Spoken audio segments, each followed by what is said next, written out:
Hello बच्चों, आपका chemistry electrical classes में स्वागत है।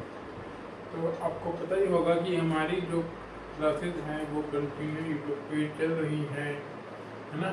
तो जो हमारा जो टॉपिक चल रहा था वो था हमारा जो स्टैटिक इलेक्ट्रिसिटी, स्थिर विद्युत टॉपिक चल रहा था। इसमें जो हम पढ़ रहे थे, तो पहले हमने आवेश के बारे में पढ़ा था सब कुछ, कि भाई आवेश की उत्पत्ति कैसे हुई, कैसे स्थानांतरित करते हैं, गतिशीलता के आधार पर क्या प्रभाव है, प्रॉपर्टीज क्या है, इसकी यूनिट क्या है, फिर कूलॉम का नियम हमने पढ़ा था ना। तो ये सब चीज़ें हमने पढ़ चुके हैं। आज हम उससे आगे स्टार्ट करते हैं ना।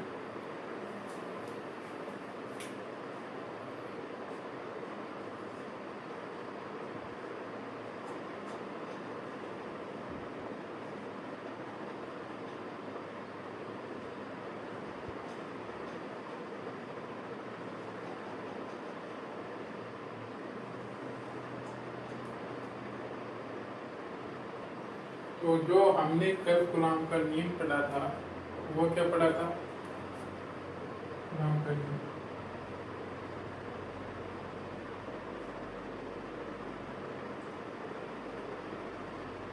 कूलॉम के नियम के अकॉर्डिंग हमने पढ़ा था। जो हमारा जो फोर्स था वो क्या था कि Q1 Q2 अपॉन में R²। ये हमारा कल कूलॉम का नियम का फाइनल इक्वेशन ये आई थी ना। और अगर जो हमारा जो K है, जो कांस्टेंट है, अगर हम इसकी वैल्यू को कर देंगे तो ये थोड़ा एक स्टेप और आगे बढ़ जाएगा। लेकिन यहाँ मैं आपको ये बताना चाह रहा हूँ कि कई बार एग्जाम में एक ये पूछता है कि कूलॉम का नियम है, लगभग जो इसकी समानता है वो किसके समान है। तो कूलॉम के नियम की समानता होती है गुरुत्वाकर्षण बल के नियम के समान। कूलॉम का नियम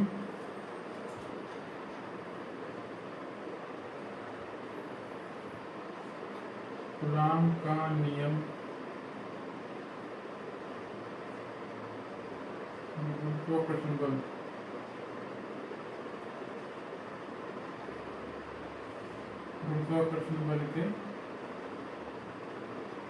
समान होता है।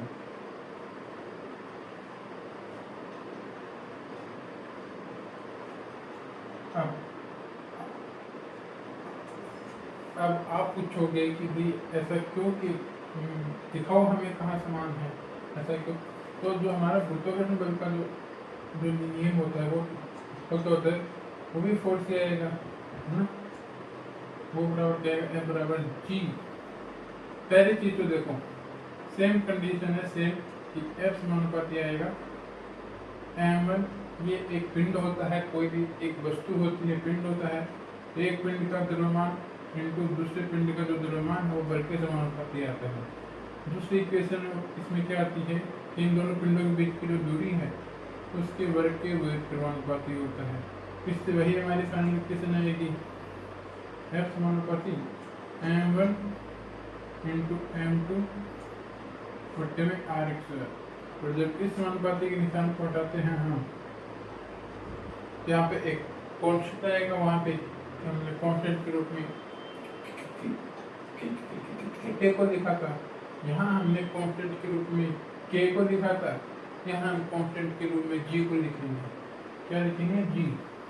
G m1 m2 अपॉन में R², राइट।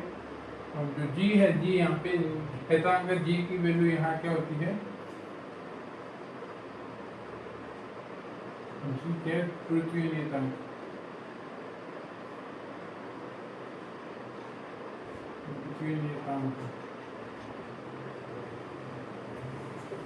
और इसकी जो वैल्यू होती है ये कितनी होती है, 6.67 × 10⁻⁻11।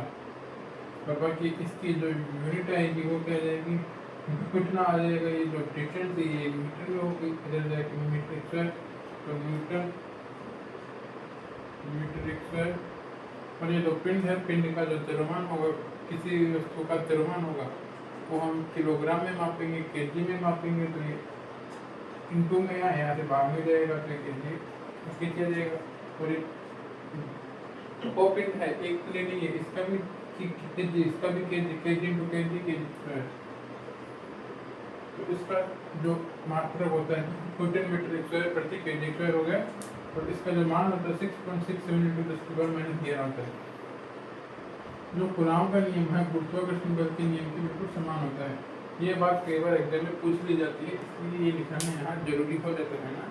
तो जैसे कूलॉम का नियम है F बराबर K q1 q2 r square, same उसी प्रकार हमारा गुरुत्वाकर्षण बल का नियम भी होता है कि इसमें जो लगने वाला जो दो पिंड के बीच या दो वस्तु के बीच जो बल लगता है वो उनके द्रव्यमान के, दोनों पिंडों के द्रव्यमान के समानुपात, गुणनफल के समानुपाती होता है, और उनके बीच की जो दूरी है उसके वर्ग के समानुपाती होता है हमारा फोर्स। ये बात है। इसके बाद सेम कंडीशन जैसे यहाँ पे था समानुपाती लिखेंगे, समानुपाती के निशान को हटाएंगे तो कुछ कांस्टेंट आएगा, कांस्टेंट के रूप में हम लिखेंगे जी को, जी आएगा, जी है गुरुत्वीय नियतांक। इसी प्रकार से यहाँ लिखा था के था कूलॉम नियतांक, यहाँ पे जी है गुरुत्वीय नियतांक। तो इसकी वैल्यू 6.67 इंटू 10⁻11 होती है ना। और जो कल हमने के की वैल्यू निकाली थी वो क्या थी, वो थी 9×10⁹। ये याद रखना है ना, उसमें सीधे न्यूमेरिकल पूछ लिए जाते हैं। तो ये हो गया अपना। तो अब हम आगे पढ़ते हैं इसके आगे वाले टॉपिक।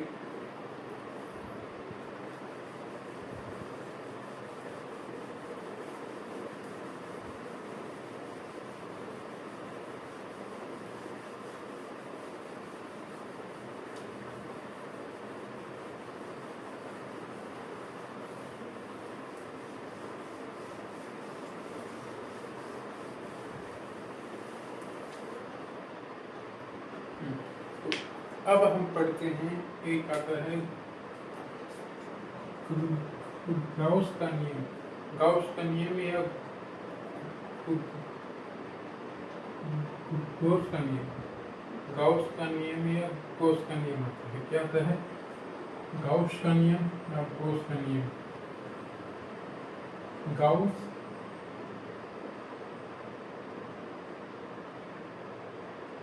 गाउस है, इसी को ही गॉस भी बोल देते हैं दूसरे लोग। तो गाउस का नियम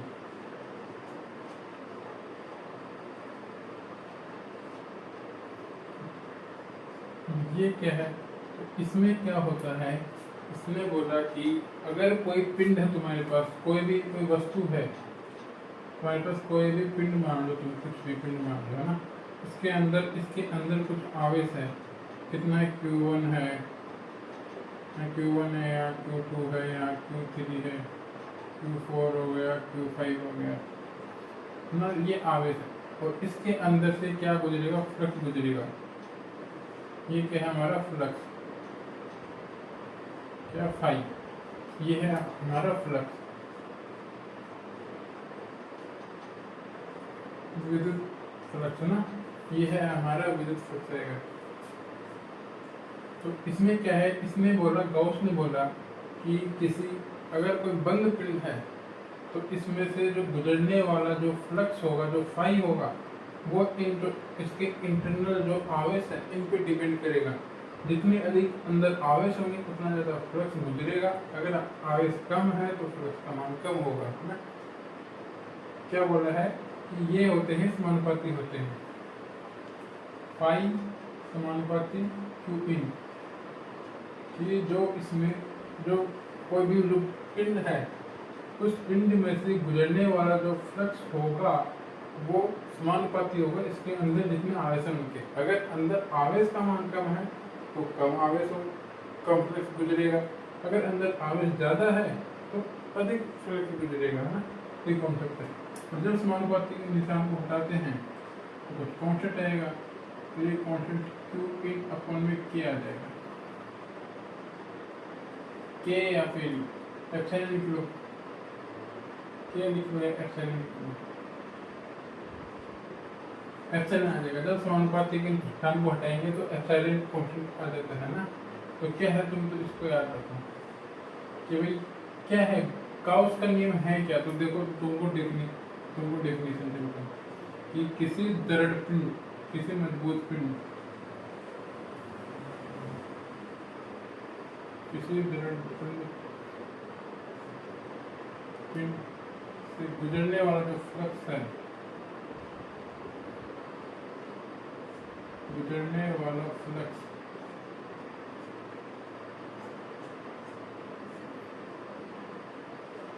फ्लक्स है वो पिंड में उपस्थित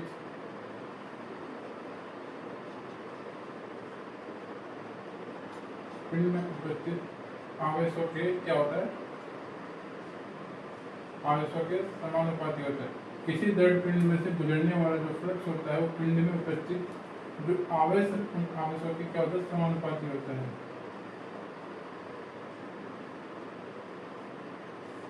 समानुपाती होता है ना।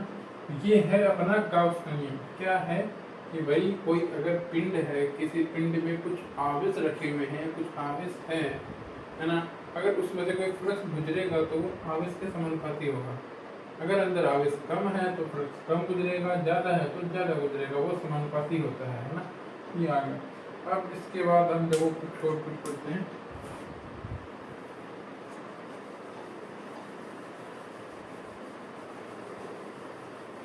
हाँ, एक चीज इसमें और भी लिख लेना कि ये नियम कहाँ कहाँ लागू होता है, कि लागू कहाँ होता है, अप्लाई कहाँ होता है, अप्लाई कहाँ होता है ना। ये चीज अप्लाई कहाँ होता है, ये चीज कहाँ कहाँ पे गाउस का नियम है वो लागू होता है। जैसे अपना जो कूलॉम का नियम था वो केवल बिंदु आवेश पर लगता था, लेकिन यहाँ ऐसा नहीं है।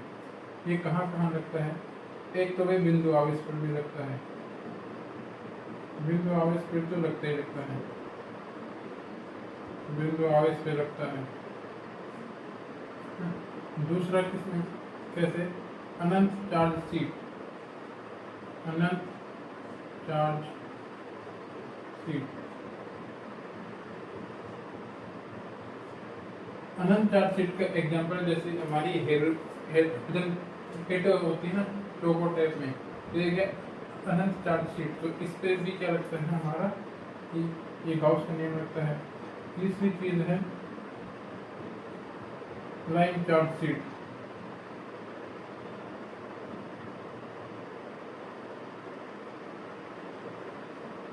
लाइन चार्ज शीट,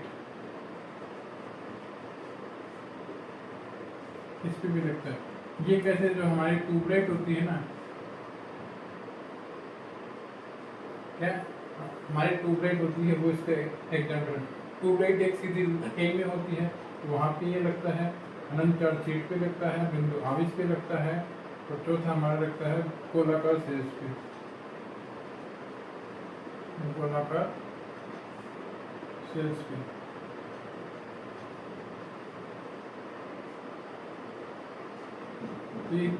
कई बार एग्जाम में पूछ लिया जाता है कि जो कूलॉम का नियम है वो कहाँ लागू होता है, तो वो केवल बिंदु आवेश पे लागू होता है, और जो गाउस का नियम है वो बिंदु आवेश पे भी लगता है, अनंत चार्ज शीट पे भी लगता है, लाइन चार्ज शीट पे भी लगता है, गोलाकार शीर्ष पे भी लगता है। तुम एक नोट में ये चीज लिख लो, अगर वो पूछ ले कि बिंदु आवेश पे कौन सा लगता है और दोनों ऑप्शन में हो, तो तुम्हें फर्स्ट प्रायोरिटी कूलॉम को देनी है। अगर उसमें फोर्थ का ऑप्शन है, दोनों का ऑप्शन है, तो उस पर जाएंगे। अगर वो ऑप्शन में नहीं है तो फर्स्ट प्रायोरिटी है हमारा कूलॉम के नियम को हम स्थापित करते हैं। अगर ऑप्शन वाले क्वेश्चन आते हैं तो क्या लिखना है कि बिंदु आवेश, छोड़ो, तुम तो याद रख लो कि जो हमारा अगर बिंदु आवेश के लिए आए तो दोनों ऑप्शन में आ जाए कूलॉम का नियम और गाउस का नियम।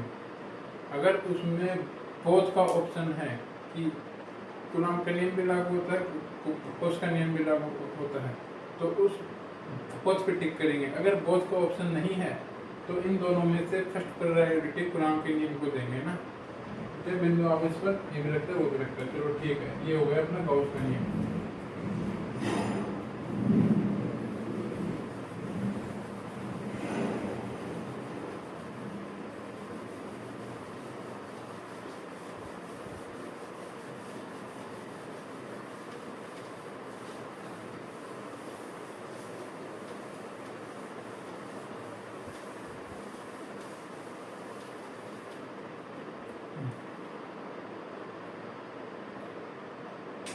अब एक टॉपिक आता है विद्युत क्षेत्र की तीव्रता।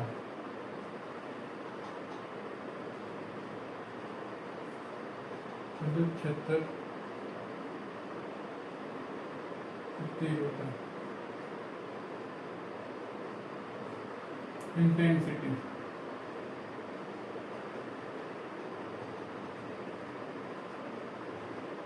Right, intensity of electric field हो या विद्युत क्षेत्र की तीव्रता ना। तो ये क्या होती है विद्युत क्षेत्र की तीव्रता? देखो इसकी है दो तीन डेफिनेशन। तो एक तो देखो विद्युत क्षेत्र की तीव्रता क्या होती है कि इकाई आवेश को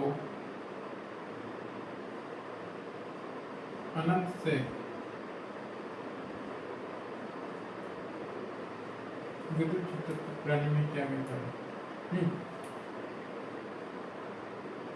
इकाई आवेश पर जो लगने वाला जो बल होता है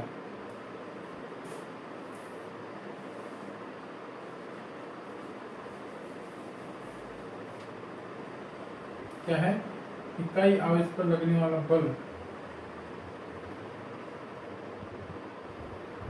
इकाई आवेश पर लगने वाला जो बल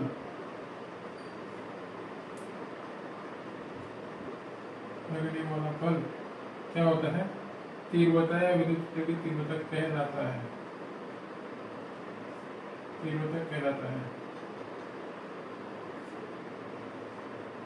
ना, इकाई आवेश पर लगने वाला जो बल होता है वो विद्युत क्षेत्र की तीव्रता कहलाता है। तो क्या है कि तीव्रता को ई से डिफाइन करते हैं, ई, है ना। एक विद्युत क्षेत्र और होता है हमारे पास, सॉरी विद्युत क्षेत्र नहीं, वो हाँ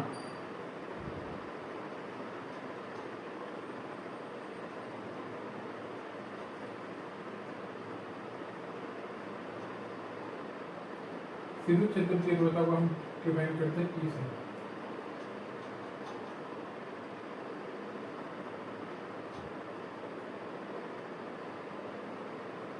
एक होती है हमारी विद्युत क्षेत्र की तीव्रता, इसको ई से डिफाइन किया जाता है।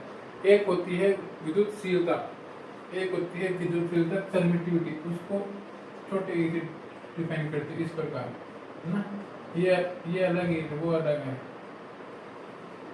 तो ठीक है, तो इकाई आवेश पर लगने वाला बल तीव्रता कहलाता है, विद्युत क्षेत्र की तीव्रता कहलाता है। तो इसको दर्शाएंगे E बराबर F/Q। तो यहाँ पे हम जानते हैं कि हमारा बल सदिश राशि होती है, तीव्रता होती है, ये भी क्या सदिश राशि है। तो यहाँ तुम लिख लो कि तीव्रता कैसी राशि है, विद्युत क्षेत्र की तीव्रता एक सदिश राशि है।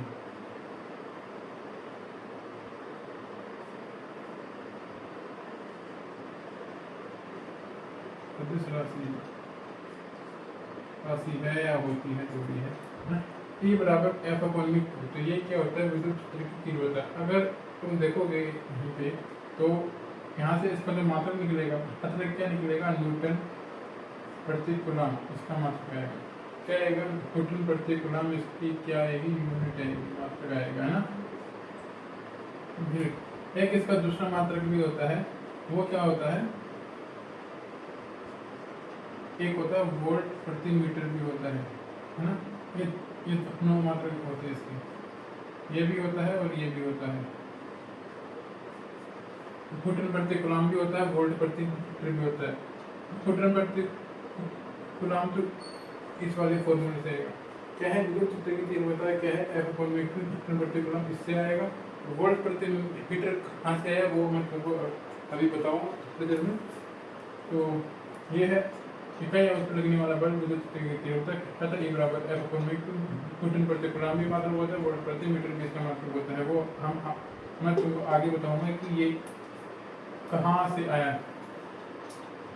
तो इसी चीज को हम समझते हैं कि हमने मान लिया कि दो आवेश हैं,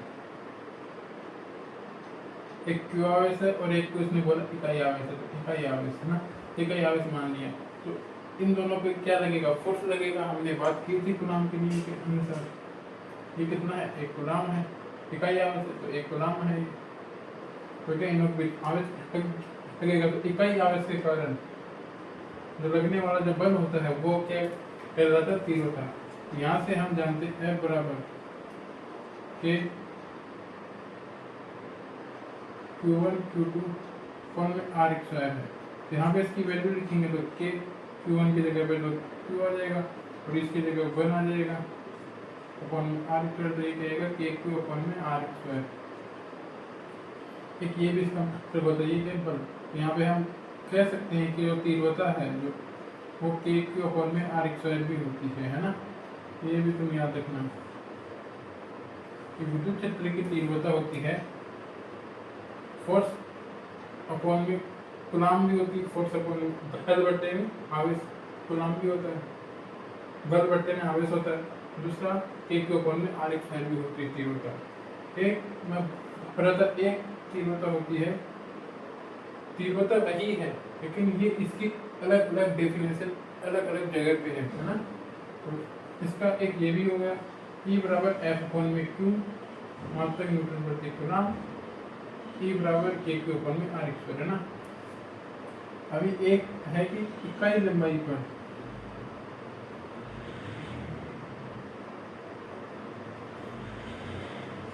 एक इसी का ही एक एग्जांपल है कि इकाई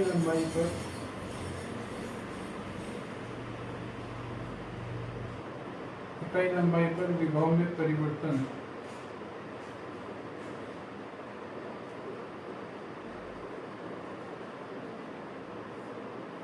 विभव में जो परिवर्तन होता है इसी को ही विद्युत की तीव्रता कहते हैं।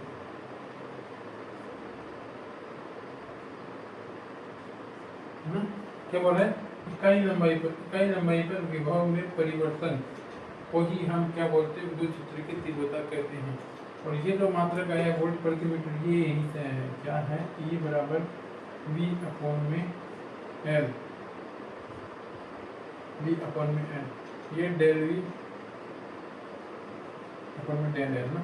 E बराबर डेल V अपॉन में डेल L। इकाई लंबाई पर विभव में जो परिवर्तन होता है वो विद्युत क्षेत्र की तीव्रता कहलाता है।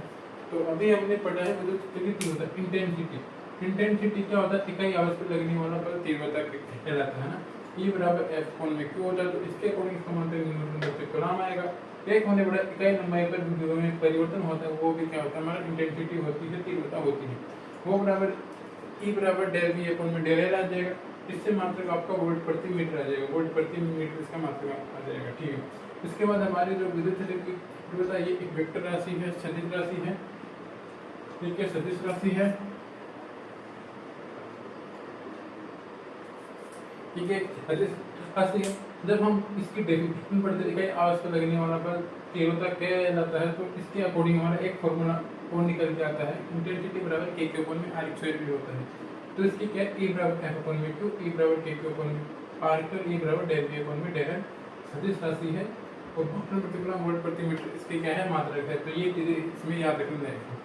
तो और बाकी हम विद्युत क्षेत्र तीव्रता को थोड़ा आगे और भी पढ़ेंगे, बाकी अभी इतना ही पढ़ेंगे ना। बाकी जो हम आगे का लेक्चर है वो कल की क्लास में कंटिन्यू रखेंगे और इसके आगे हम कल पढ़ेंगे। तो आई होप कि आपको समझ में आया होगा। और चलो फिर ठीक है, हम कल के लेक्चर में फिर मिलते हैं, आपसे मुलाकात करते हैं।